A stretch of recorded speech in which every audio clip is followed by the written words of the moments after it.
तो हमास और हिजबुल्लाह के डबल खतरे को लेकर इजराइल में बहुत घबराहट है। इन दोनों ने अब ऐसे हमले करने शुरू कर दिए हैं जिसमें इजराइल बुरी तरह से फंसता हुआ नजर आ रहा है। लेकिन नेतन्याहू के सलाहकार इसे इजराइल के लिए मौत का फंदा बता रहे हैं। हालांकि इजराइल की बात करें तो इजराइल के पास अब दो विकल्प बचे हैं, या तो वो सीज फायर कर दे या फिर इस युद्ध को लंबे वक्त तक लड़ने के लिए तैयार रहे। लेकिन इजराइल सीज फायर करना नहीं चाहता। लेकिन सबसे बड़ा सवाल यह है कि लंबा युद्ध लड़ने के लिए उसके पास अब हथियारों की कमी भी होने लगी है और हमास अब इसी बात का फायदा भी उठाने लगा है।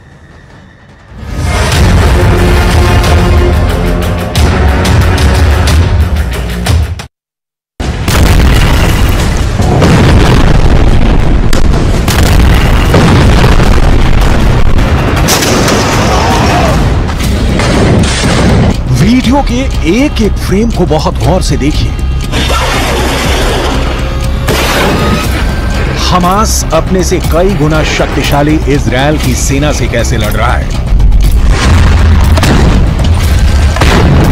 यह वीडियो इसका उदाहरण है। हमास के लड़ाके बेहद सस्ते रॉकेट, जिनकी कीमत खुद $100 भी नहीं होगी, जमीन से दाग रही है।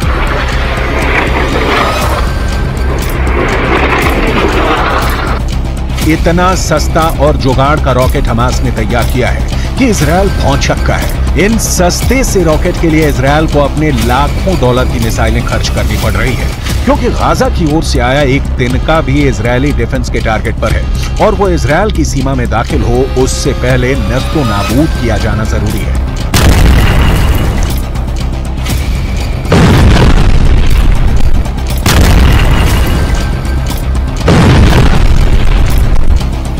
हथियार शास्त्र समझिए और युद्ध में इजराइल के नुकसान को समझिए। हमास का सस्ता रॉकेट, इजराइल की महंगी मिसाइल, कीमत $100 से $500, कीमत लाखों $। इजरायली खुफिया एजेंसी और इजरायली एयरफोर्स की सारी ताकत इन जैसे बेहद कमजोर और हल्के रॉकेट को रोकने में लग रही है। हमास के अल कुद्स ब्रिगेड ने ऐसा ब्रेन लगाया है कि इजराइल की परेशानी बढ़ गई है। यहां आपको हमास के अल कुद्स ब्रिगेड के बारे में जरूर जानना चाहिए, क्योंकि इजराइल के खिलाफ हमास की लड़ाई में अल कुद्स ब्रिगेड फ्रंट लाइन पर लड़ रहा है।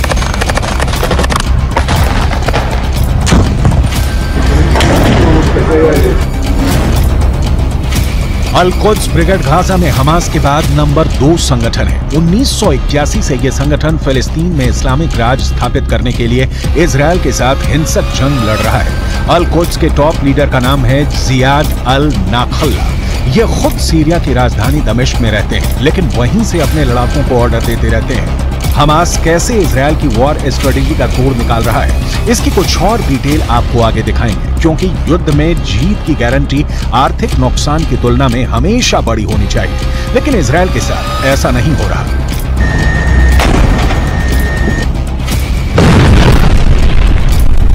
युद्ध में इजराइल को इतने बड़े पैमाने पर अपने संसाधनों और हथियारों का इस्तेमाल करना पड़ रहा है कि अमेरिका से अब इनकी सप्लाई शुरू हो गई है। ठीक यही किस्सा यूक्रेन में भी हुआ था। दरअसल यूक्रेन में यूक्रेन की सस्ती मिसाइलों के खिलाफ रूस को अपने करोड़ों डॉलर की मिसाइलों का इस्तेमाल करना पड़ रहा था।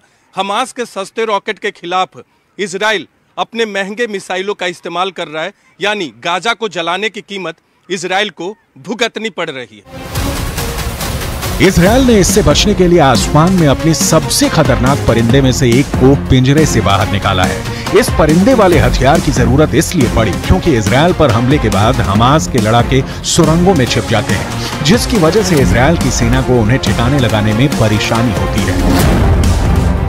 हमास ने गाजा में करीब 500 किलोमीटर लंबी सुरंगें बना रखी हैं। ये सुरंगें घनी आबादी वाले इलाकों से होकर गुजरती हैं और हमास के इन सुरंगों का था लगा पाना इजराइल की सेना के साथ वहां की खुफिया एजेंसी मोसाद के लिए भी चुनौती बन गया है। इजराइल की मीडिया के मुताबिक इसीलिए इजराइल ने अपने सबसे ताकतवर जासूसी ड्रोन एल्बिट हर्मेस 450 को गाजा में उतार दिया है, ताकि जमीन के नीचे बसी हमास की दुनिया का नक्शा निकाला जा सके और वहां छिपे हमास के एक एक लड़ाके को मौत के घाट उतारा जा सके।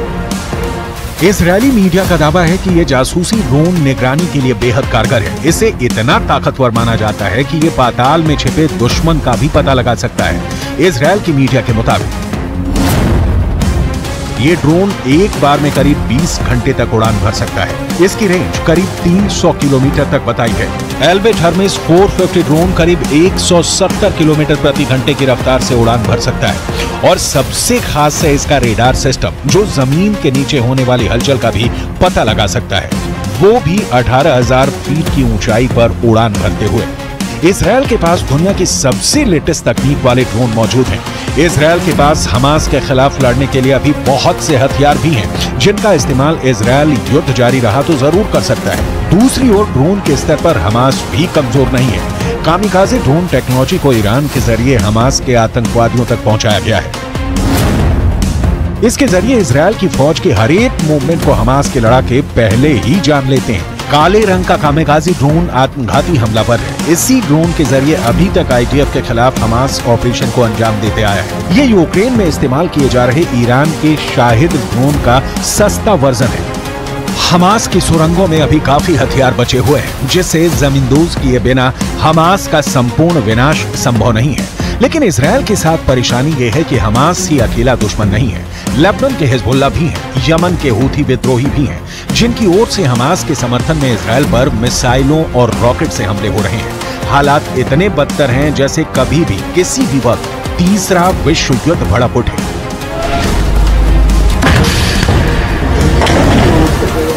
यमन के हूथी विद्रोहियों ने फिर इजरायल को निशाना बनाने की कोशिश की है। इस वक्त लेबनान के हिजबुल्लाह से भी ज्यादा हमले इजरायल पर हूथी कर रहे हैं। इन हूथी विद्रोहियों का आका है ईरान। हूथी विद्रोहियों की मिसाइल लाल सागर से होती हुई दक्षिणी इजरायल के एलट शहर में गिरने वाली थी, लेकिन इजरायल ने लाल सागर से आती हुई उन बैलिस्टिक मिसाइलों को मार गिराने का दावा किया, क्योंकि दक्षिणी इजरायल के एलट शहर में उसका एरो 3 मिसाइल डिफेंस सिस्टम तैनात है, जिसने हूथी विद्रोहियों की मिसाइलों को पहचान कर मार गिराया।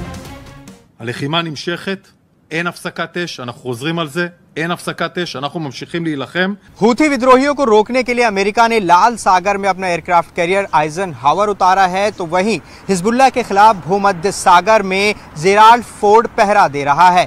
इजराइल के पास खुद दुनिया का टॉप एयरक्राफ्ट सिस्टम मौजूद है। इजराइल इस वक्त गाजा में अपनी पूरी ताकत से जुटा हुआ है हमास के अंतिम लड़ाके की मौत तक।